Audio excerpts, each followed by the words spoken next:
የትሉ ማስታወሻ መጋቢት 20 እናቴ 3 ነገሮች ሁሌም ማስታወስ እንዳለብኝ ትነግረኛለች። አንደኛ የምንኖርባት ዓለም የምንፈልገውን ሁሉ ትሰጠናለች። ሁለተኛ አፈሩ ላይ በኖርን ቁጥር ምድርን እየተንከባከብናት ነው። ሶስተኛ አባቴ ጋዜጣ ሲበላ መረበሽ የለብኝም መቼም። መጋቢት 29 ዛሬ ሸረሪትን እንዴት መሬት መቆፈር እንደሚቻል አስተማርኩት። መጀመሪያ በ8 እግሮቹ መሬቱን አጥብቆ መያዝ ነው። ቁርጭምጭሚቶቼን አንድ ላይ ላድርጋቸው እያስተማርኩት እሱ የሚበላውን ይለቃቅማል።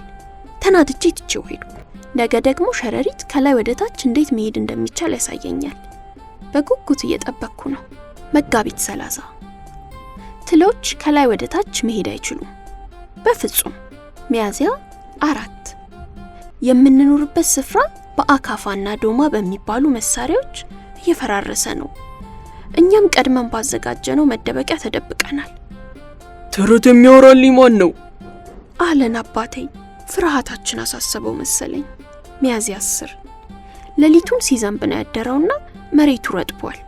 ስለዚህ ቀናችንን ያሳለፍነው የሰዎች የእግር መንገድ ላይ ነው።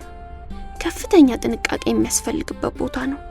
ወላጆቻችን ራሳችሁን ጠብቁ እያሉን ብንጠነቀቅም የሰዎች እግር ከኛ በጣም ፈጣን ነው። ሚያዝያ 15 ዛሬ የተቋጠረልኝን ምሳ ረስቼ ትምህርት ቤት ሄድኩ። በጣም ራበኝ። በረሃብ አንድም ትል መሞት የለበትም ብዬ የቤት ስራዬን በላሁት። መምህሬ የቤት ስራዬን መቼም አልበላም ብዬ ከ10 ጊዜ በላይ ደጋግሜ እንድጽፍ አደረጉኝ። በዚህ ተቀጣው። ግን 10 ጊዜ ከጻፍኩ በኋላ የጻፍኩትንም በላሁት። ሚያዝያ 20 ዛሬ ወደ መጫወቻ ስፍራ ሄጄ ነበር። እዛ 3 ልጆች ቅልብልቦች ሲጫወቱ አየኋቸውና ቀስ ብዬ ተጠጋኋቸው። እነሱ ግን አላዩኝም ነበር። መሃላቸው ስገባ 3ቱም በድንጋጤ መጮህ ጀመሩ። እግሬ አውጪኝ ብለው ሲሮጡ እኔ በፈገግታ አየኋቸው። ሲፈሩኝ ደስ ይለኛል። ግንቦት 1 አያቴ ጥሩ ስነ ምግባር ያለን ልጆች እንድንሆን ሁሌም ይነግረናል። ለነገ ህይወታችን አስፈላጊ እንደሆነ ይመክረናል። ታዲያ ዛሬ ለመጀመሪያ ጊዜ ያየሁትን አንድ ጉንዳን እንዴት አደርክ ብዬ ሰላምታ ቀረብኩለት። ግን ከሱ ኋላ 600 የሚደርሱ ጉንዳኖች ነበሩ። ቀኑ እስኪያልቅ ድረስ ቆሜ ሁሉንም ጉንዳኖች ሰላምታ ስሰጥ ዋልኩ። በጣም ደክሞኛል። ግንቦት 8 ትላንት ሌሊት በህልሜ የሚያስፈራ ነገር አየሁ። ግዙፍ ወፍ በጥፍሮቹ ሊይዘኝ ሲሞክርና እኔ ስጮህ ነው በህልሜ ያየሁት። በጣም ፈርቼና ደንግጬ ከእንቅልፌ ተነሳሁ። ከመተኛት በፊት ብዙ ምግብ ስለምትበላ ነው እንዲህ ያለ አስፈሪ ህልሞች የምታየው አለችኝ። ግንቦት 15 ዛሬ ከሸረሪት ጋር ተጣላን። ምርጥ ለመሆን እግር የግድ ያስፈልጋል አለኝ። ከዚያም እየሮጠ ሄደ። ልከተለውም አልችልም። በእርግጥ ትክክል ሊሆን ይችላል።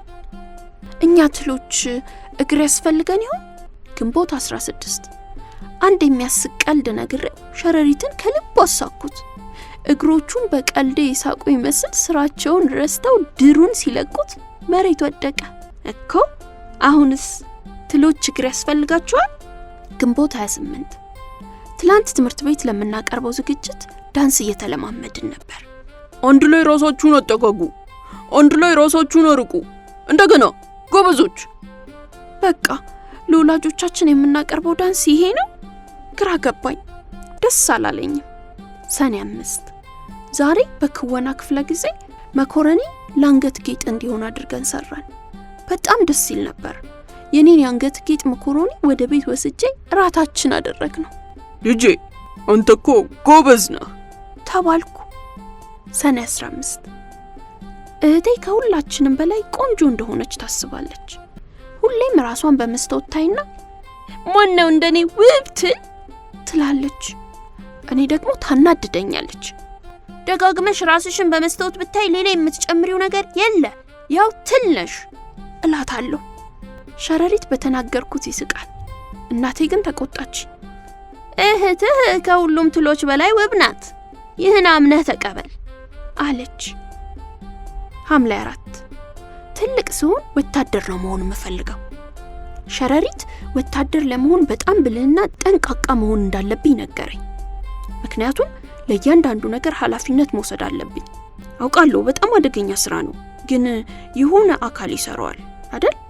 ያ አካል እኔ ሊሆን ብችልስ አልኩት።